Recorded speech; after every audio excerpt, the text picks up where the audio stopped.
بسم اللہ الرحمن الرحیم الحمد للہ نحمدہ ونصلی علی رسولہ الکریم رب اشرح لی صدری ویسر لی امری واحلل عقدۃ من لسانی یفقہوا قولی۔ جب ذی قعدہ سن 6 ہجری میں حضور صلی اللہ علیہ وسلم عمرہ کے ادا کرنے کے ارادہ سے مکہ معظمہ تشریف لے چلے تو اس وقت تک مکہ معظمہ مشرکین کے قبضہ اور حکومت میں تھا، تو ان لوگوں نے حضور صلی اللہ علیہ وسلم اور آپ صلی اللہ علیہ وسلم کے صحابہ کرام رضی اللہ عنہ تھے، ان کو مکہ کے اندر نہ جانے دیا اور ان کا عمرہ رہ گیا۔ تو پھر دوسرے سال سن 7 ہجری میں جب رسول اللہ صلی اللہ علیہ وسلم نے صلح حدیبیہ کے قانون کے مطابق فوت شدہ عمرہ ادا کرنے کے لیے صحابہ کرام رضی اللہ عنہم کے ساتھ مکہ کے سفر کا ارادہ کیا، تو صحابہ کرام رضی اللہ عنہم جانتے تھے کہ ان کفار کے معاہدوں اور صلح کا کچھ اعتبار نہیں، ممکن ہے کہ وہ جنگ کرنے لگے۔ تو اس جنگ میں صحابہ کرام رضی اللہ عنہم کے لیے ایک اشکال تو یہ تھا کہ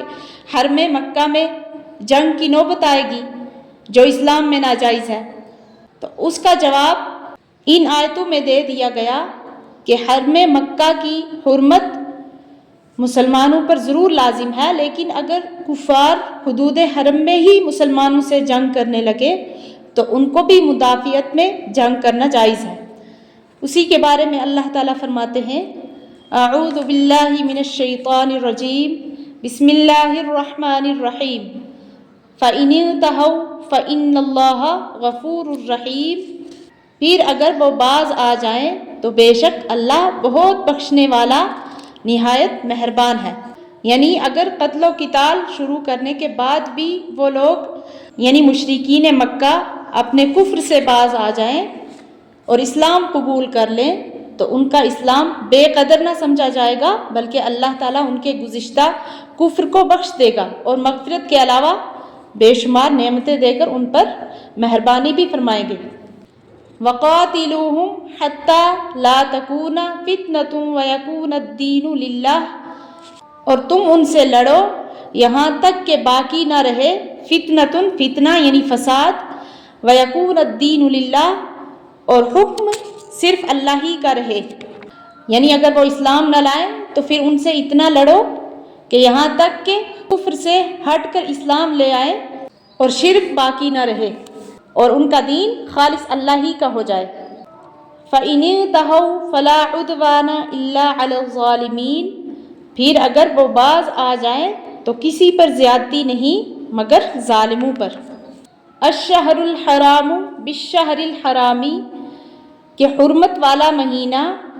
مقابل ہے حرمت والے مہینے کے، والحرمات قصاص، اور ادب رکھنے میں بدلہ ہے۔ یعنی اس مہینے ذی قعدہ کا احترام اسی وقت تک ہے جب وہ آپ سے اس مہینے کی حرمت کی وجہ سے وہ آپ سے نہ لڑے تو پھر آپ نے بھی اس مہینے کا احترام کرنا ہے، لیکن اگر وہ احترام نہ کریں تو پھر آپ بھی ان سے لڑو اگرچہ وہ اسی مہینے میں آپ سے لڑیں۔ فَمَنِ اعْتَدَىٰ عَلَيْكُمْ فَاعْتَدُوا عَلَيْهِ بِمِثْلِ مَا اعْتَدَىٰ عَلَيْكُمْ، پھر جس نے تم پر زیادتی کی تو تم بھی اس پر زیادتی کرو جیسی اس نے زیادتی کی تم پر۔ وَاتَّقُوا اللَّهَ وَاعْلَمُوا أَنَّ اللَّهَ مَعَ الْمُتَّقِينَ، اور ڈرتے رہو اللہ سے اور جان لو کہ اللہ پرہیزگاروں کے ساتھ ہے۔ وَأَنفِقُوا فِي سَبِيلِ اللَّهِ وَلَا تُلْقُوا بِأَيْدِيكُمْ إِلَى التَّهْلُكَةِ، اور خرچ کرو اللہ کی راہ میں، وَلَا تُلْقُوا، اور نہ ڈالو، بِأَيْدِيكُمْ، اپنی جانوں کو، ہلاکت میں۔ وَأَحْسِنُوا، اور نیکی کرو، إِنَّ اللَّهَ يُحِبُّ الْمُحْسِنِينَ، بے شک اللہ تعالیٰ پسند کرتا ہے نیکی کرنے والوں کو۔ اور صحابہ کرام رضی اللہ عنہم کو ایک اشکال یہ تھا کہ یہ مہینہ ذی قعدہ کا ہے جو ان 4 مہینوں میں سے ہے جن کو اشہر حرم کہا جاتا ہے، اور ان میں کسی سے کسی جگہ جنگ کرنا جائز نہیں۔ تو اگر مشرکین مکہ نے ہمارے خلاف جنگ شروع کر دی تو ہم اس مہینے میں دفاعی جنگ کیسے کر سکتے ہیں؟ تو اس کے جواب میں یہ آیت نازل ہوئی کہ جیسے حرم مکہ کی حرمت سے دفاع کی حالت مستثنی ہے، اسی طرح اگر اشہر حرم میں کافر ہم سے قتال کرنے لگیں تو ہم کو بھی ان سے دفاعی جنگ لڑنا جائز ہے۔ اشہر حرم 4 مہینے ہیں، ایک ذی قعدہ، دوسرا ذی الحجہ اور تیسرا محرم۔ یہ تو مسلسل 3 ماہ ہے اور چوتھا مہینہ رجب کا ہے۔ اسلام سے پہلے بھی ان 4 مہینوں میں جنگ کو حرام سمجھا جاتا تھا اور مشرکین مکہ بھی اس کے پابند تھے۔ تو شروع اسلام میں بھی سن 7 ہجری تک یہی قانون نافذ تھا۔ اسی لیے صحابہ کرام رضی اللہ عنہم کو اشکال پیش آیا، تو اس کے بعد یہ حرمت قتال منسوخ کر کے عام قتال کی اجازت باجماع امت دے دی گئی، مگر افضل اب بھی یہی ہے کہ ان 4 مہینوں میں قتال کی ابتدا نہ کی جائے، صرف مدافعت کی ضرورت سے قتال کیا جائے۔ اور یہاں پہ جو ہے وَأَنفِقُوا فِي سَبِيلِ اللَّهِ یعنی خرچ کرو اللہ کے راستے میں، تو اس میں مسلمانوں پر لازم کیا گیا کہ جہاد کے لیے بقدر ضرورت اپنے مالوں کو بھی اللہ کی راہ میں خرچ کرے۔ اور یہ جو آیت وَلَا تُلْقُوا بِأَيْدِيكُمْ إِلَى التَّهْلُكَةِ کہ اپنی جانوں کو ہلاکت میں نہ ڈالو، تو اس کے بارے میں حضرت ابو ایوب انصاری رضی اللہ عنہ نے فرمایا کہ یہ آیت ہمارے ہی بارے میں نازل ہوئی ہے، ہم اس کی تفسیر بخوبی جانتے ہیں۔ بات یہ ہے کہ جب اللہ تعالیٰ نے اسلام کو غلبہ اور قوت عطا فرما دیا تو ہم میں یہ گفتگو ہوئی کہ اب جہاد کی کیا ضرورت ہے، ہم اپنے وطن میں ٹھہر کر اپنے مال اور جائیداد کی خبر گیری کریں۔ اس پر یہ آیت نازل ہوئی جس نے یہ بتلا دیا کہ ہلاکت سے مراد اس جگہ جہاد چھوڑنا ہے، اور اس سے ثابت ہوا کہ جہاد کا چھوڑنا مسلمانوں کی ہلاکت اور بربادی کا سبب ہے۔ تو اسی لیے حضرت ابو ایوب انصاری رضی اللہ عنہ نے عمر بھر جہاد میں صرف کر دی۔ بعض حضرات نے اس آیت کی یہ تفسیر بھی کی کہ اللہ کی راہ میں مال خرچ کرنے میں حد سے زیادہ تجاوز کرنا کہ بیوی بچوں کے حقوق ضائع ہو جائیں، یہ اپنے آپ کو ہلاکت میں ڈالنا ہے، تو ایسی فضول خرچی جائز نہیں۔ آگے اللہ تعالیٰ فرماتے ہیں وَأَتِمُّوا الْحَجَّ وَالْعُمْرَةَ لِلَّهِ اور پورا کرو حج اور عمرہ اللہ کے لیے۔ فَإِنْ أُحْصِرْتُمْ فَمَا اسْتَيْسَرَ مِنَ الْهَدْيِ پھر اگر تم روک دیے جاؤ تو تم پر ہے جو کچھ کہ میسر ہو قربانی سے۔ ہدی کے معنی ہے قربانی۔ وَلَا تَحْلِقُوا رُؤُوسَكُمْ اور حجامت نہ کرو اپنے سروں کی، حتیٰ یبلغ الہدی محلہ جب تک کہ نہ پہنچ چکے قربانی اپنی جگہ پر۔ فَمَنْ كَانَ مِنْكُمْ مَرِيضًا پس جو تم میں کوئی بیمار ہو، او بِهِ أَذًى مِّن رَأْسِهِ یا اس کو سر میں کوئی تکلیف ہو، فَفِدْيَةٌ مِّن صِيَامٍ تو پس اس کا فدیہ روزے سے ہے، او صدقۃ یا خیرات سے، او نسک یا قربانی سے۔ فَإِذَا أَمِنْتُمْ پھر جب تم امن میں ہو، فَمَن تَمَتَّعَ بِالْعُمْرَةِ إِلَى الْحَجِّ تو پس جو کوئی فائدہ اٹھائے عمرہ کو حج کے ساتھ ملا کر، فَمَا اسْتَيْسَرَ مِنَ الْهَدْيِ تو پس اس پر جو کچھ آسان ہو قربانی میں سے۔ فَمَن لَّمْ يَجِدْ فَصِيَامُ 3 أَيَّامٍ فِي الْحَجِّ پھر جس کو قربانی نہ ملے تو روزے رکھے 3 حج کے دنوں میں۔ وَسَبْعَةٍ إِذَا رَجَعْتُمْ اور 7 روزے جب تم لوٹو۔ تِلْكَ عَشَرَةٌ كَامِلَةٌ یہ 10 روزے پورے ہوئے۔ ذَلِكَ لِمَن لَّمْ يَكُنْ أَهْلُهُ حَاضِرِ الْمَسْجِدِ الْحَرَامِ یہ حکم اس کے لیے ہے جس کے گھر والے نہ رہتے ہوں مسجد حرام کے پاس۔ وَاتَّقُوا اللَّهَ اور تم ڈرو اللہ سے، وَاعْلَمُوا اور جان لو کہ ان اللہ شدید العقاب بے شک اللہ کا عذاب سخت ہے۔ یہ آیت وَأَتِمُّوا الْحَجَّ وَالْعُمْرَةَ لِلَّهِ باتفاق مفسرین قصہ حدیبیہ میں نازل ہوئی جو سن 6 ہجری میں واقع ہوا ہے۔ اس جگہ حج اور عمرہ کے کچھ خاص احکام بتلانا مقصود ہے۔ حضرت جابر رضی اللہ عنہ سے نقل کیا ہے کہ انہوں نے رسول اللہ صلی اللہ علیہ وسلم سے سوال کیا کہ عمرہ واجب ہے؟ تو آپ صلی اللہ علیہ وسلم نے فرمایا واجب تو نہیں، لیکن کر لو تو بہتر اور افضل ہے۔ تو اس آیت میں جب یہ بیان ہوا کہ حج یا عمرہ کا احرام باندھ لے تو ان کا پورا کرنا واجب ہو جاتا ہے، تو اب یہ سوال پیدا ہوا کہ اگر احرام باندھنے کے بعد کوئی مجبوری پیش آ جائے، حج اور عمرہ ادا نہ کر سکے تو کیا کریں؟ اس کا بیان بعد کے جملہ فَإِنْ أُحْصِرْتُمْ سے فرما دیا۔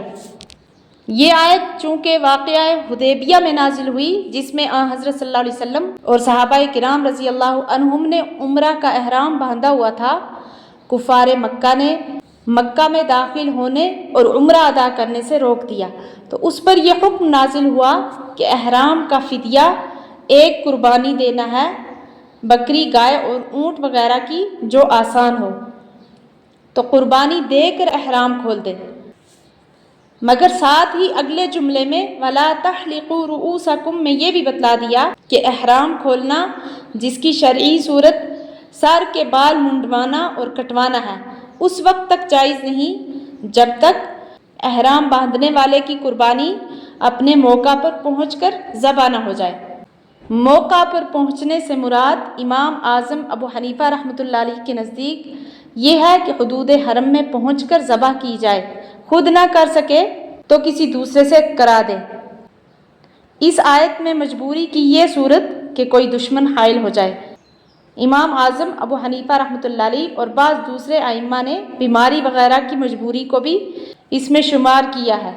اور رسول اللہ صلی اللہ علیہ وسلم کے عملی بیان سے یہ امر بھی ثابت ہو گیا کہ مجبوری کی حالت میں قربانی دے کر احرام کھول دینا جائز ہے، مگر بعد میں قضا کرنا واجب ہے، جیسا حضرت صلی اللہ علیہ وسلم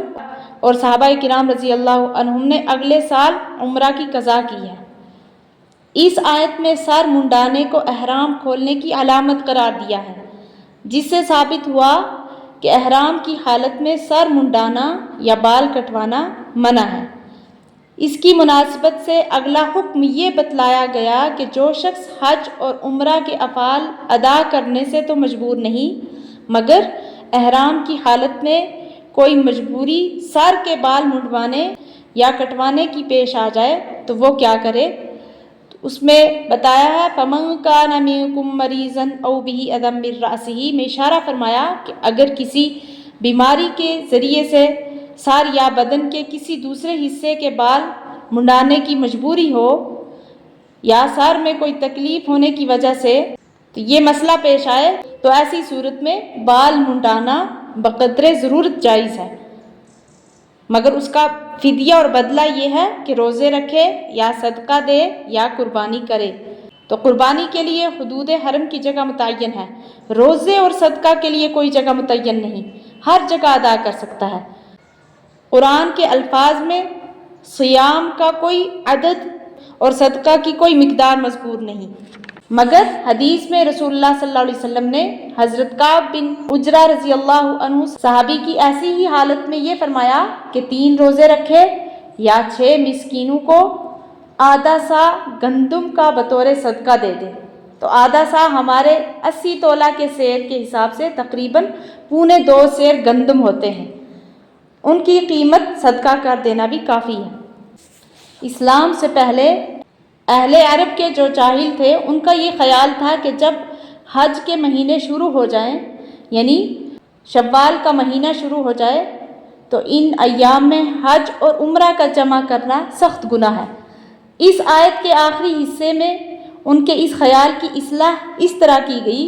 کہ حدود میقات کے اندر رہنے والوں کے لیے تو حج اور عمرہ دونوں کو اشہر حج میں جمع کرنا منع رکھا گیا، کیونکہ ان کو اشہر حج کے بعد دوبارہ عمرہ کے لیے سفر کرنا مشکل نہیں، لیکن حدود میقات کے باہر سے آنے والوں کے لیے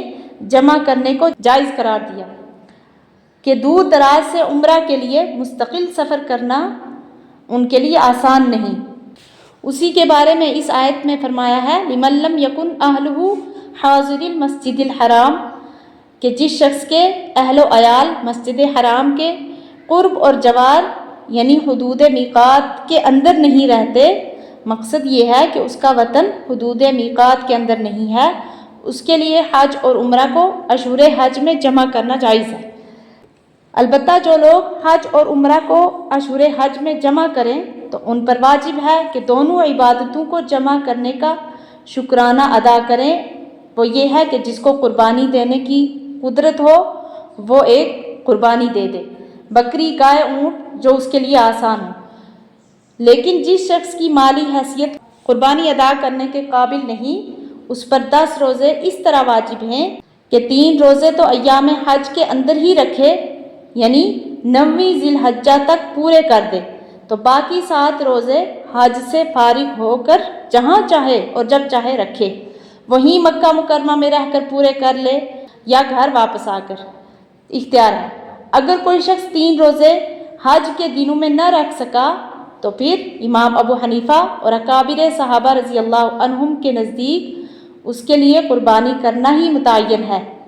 جب قدرت ہو کسی کے ذریعے حرم میں قربانی کرا دے۔ اشہر حج میں حج کے ساتھ عمرہ کو جمع کرنے کی 2 صورتیں ہیں۔ ایک یہ کہ میقات سے ہی حج اور عمرہ دونوں کا احرام ایک ساتھ باندھ لے، اس کو اصطلاح حدیث میں قران کہا گیا۔ اس کا احرام حج کے احرام کے ساتھ کھلتا ہے، حج کے آخر دن تک اس کو احرام ہی کی حالت میں رہنا پڑتا ہے۔ دوسرے یہ کہ میقات سے صرف عمرہ کا احرام باندھے اور مکہ مکرمہ پہنچ کر عمرہ کے افعال ادا کر کے احرام کھول دے، پھر 8ویں تاریخ ذی الحجہ کو مینا جانے کے وقت حج کا احرام حرم شریف کے اندر ہی باندھ لے، تو اس کو اصطلاح شرع میں تمتع کہا جاتا ہے۔ لفظی معنی کے اعتبار سے لفظ تمتع دونوں صورتوں پر حاوی ہے۔ آخر آیت میں اول تقوی اختیار کرنے کا حکم دیا، جس کے معنی اللہ تعالیٰ کے احکام کی خلاف ورزی سے ڈرنے اور بچنے کے ہیں۔ اس کے بعد فرمایا وَاعْلَمُوا أَنَّ اللَّهَ شَدِيدُ الْعِقَابِ، کہ جان لو کہ اللہ کا بہت بڑا عذاب ہے، یعنی جو شخص جان بوجھ کر اللہ تعالیٰ کے احکام کی خلاف ورزی کرتا ہے اس کے لیے اللہ تعالیٰ کا عذاب سخت ہے۔ تو آج کل حج اور عمرہ کو جانے والے بہت سارے اس سے غافل ہیں۔ اول تو حج اور عمرہ کے احکام معلوم کرنے ہی کی پوری کوشش نہیں کرتے، پھر معلوم بھی ہو تو بہت سارے ان کے مطابق عمل نہیں کرتے۔ غلط کار معلموں اور ساتھیوں کی بے پرواہی سے بہت سے واجبات تک چھوٹ جاتے ہیں۔ اللہ تعالیٰ سب کو اصلاح عمل کی توفیق عطا فرمائے، آمین۔